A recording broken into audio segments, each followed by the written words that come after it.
So that was the question that I asked, well, I posed and got stuck with having to find an answer for.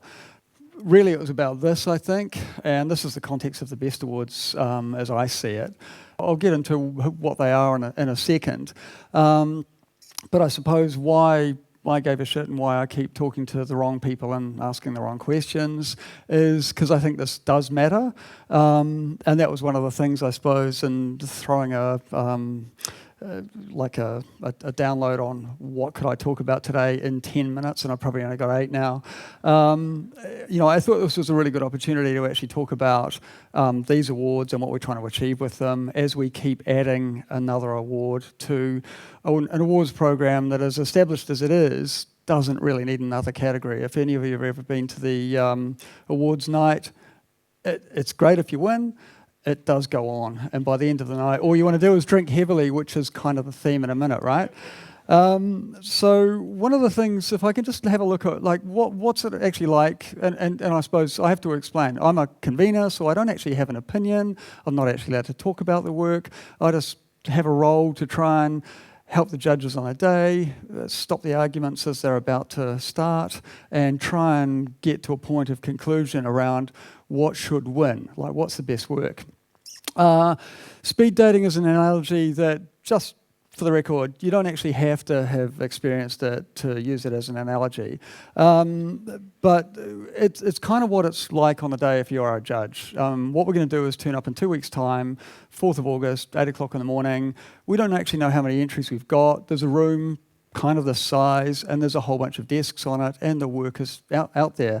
What I'm really freaking out about as a convener is if you guys have all entered a shitload of really great stuff, it's going to make our day a nightmare because of this, which is we kind of have a capped period of time. To use the analogy well, we actually want to do justice to every entry. And for the judges, that's really tough. So I'm out there whacking them on the back with a stick, metaphorically, trying to get them to move through things.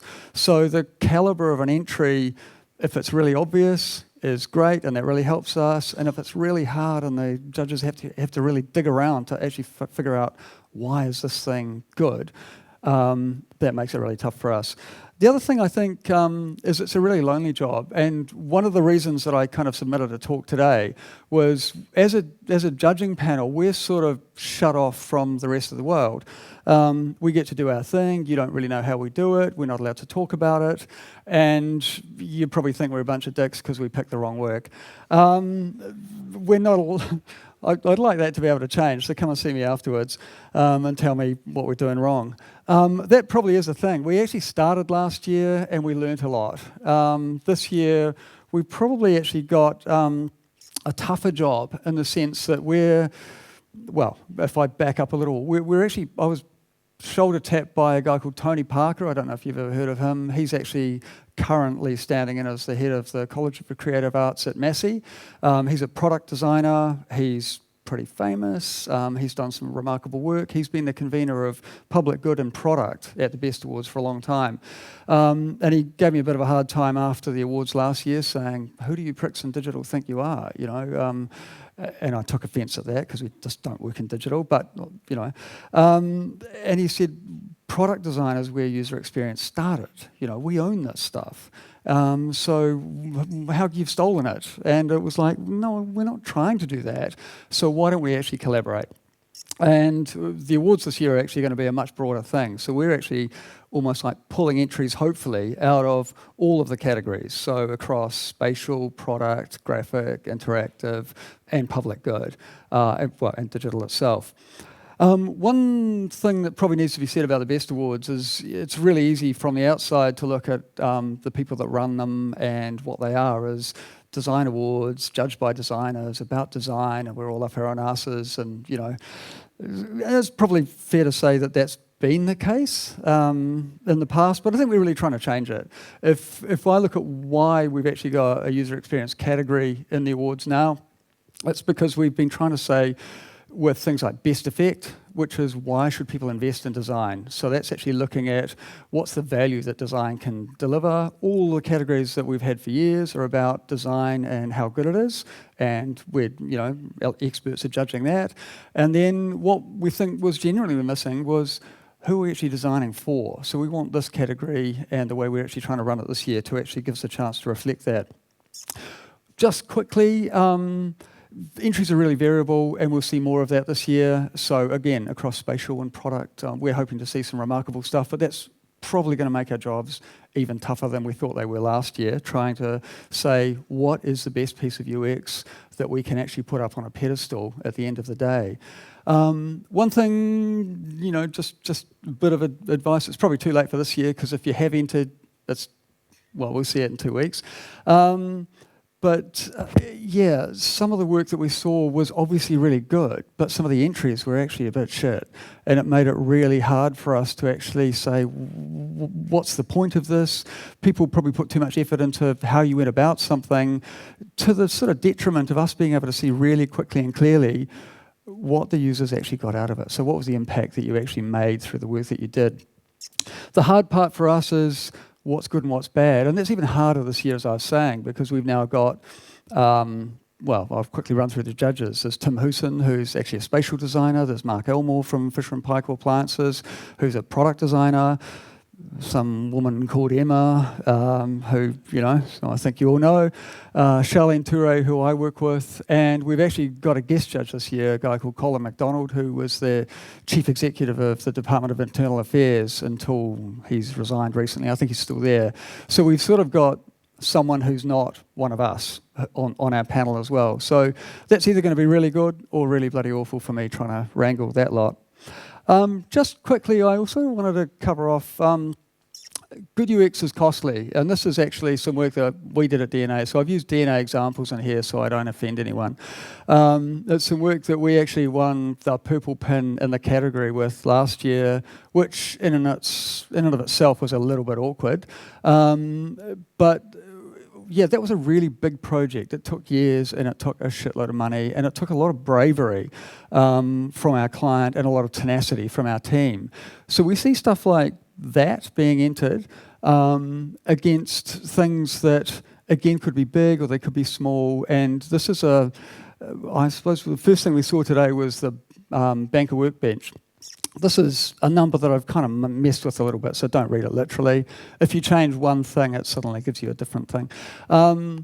But we see a lot of stuff presented in the awards that's saying, well, here's how big the problem was. And the banker workbench example that the guys presented this morning was saying there was a really big need, both for customers and for the staff at the bank. And if you start putting numbers on things, that's quite compelling. But again, when we come back at the end of the day as a bunch of judges, we probably need to still be able to say, that was compelling, or that project was huge, that's quite impressive, but something that was quite small that made a big impact on a project that already existed could quite easily take out the best award. What made the biggest difference? What's the best UX? That's, again, what we're really looking for. Creating UX is hard. Seeing a lot of work that's created from scratch is what sort of innovating as a category is all about.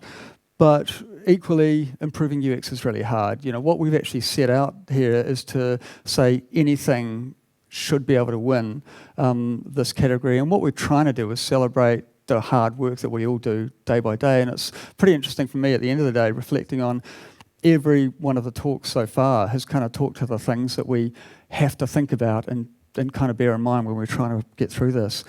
Another key theme that was just a classic, I don't know how many times I saw it today, was a lot of businesses are really good at investing in assets. And again, I think Sachi was talking about investing in people assets at the bank. But investing in outcomes is really, really hard. A lot of people really struggle to say, what is it we're trying to achieve? What does value really look like in terms of the impact and effect that we can actually create for users?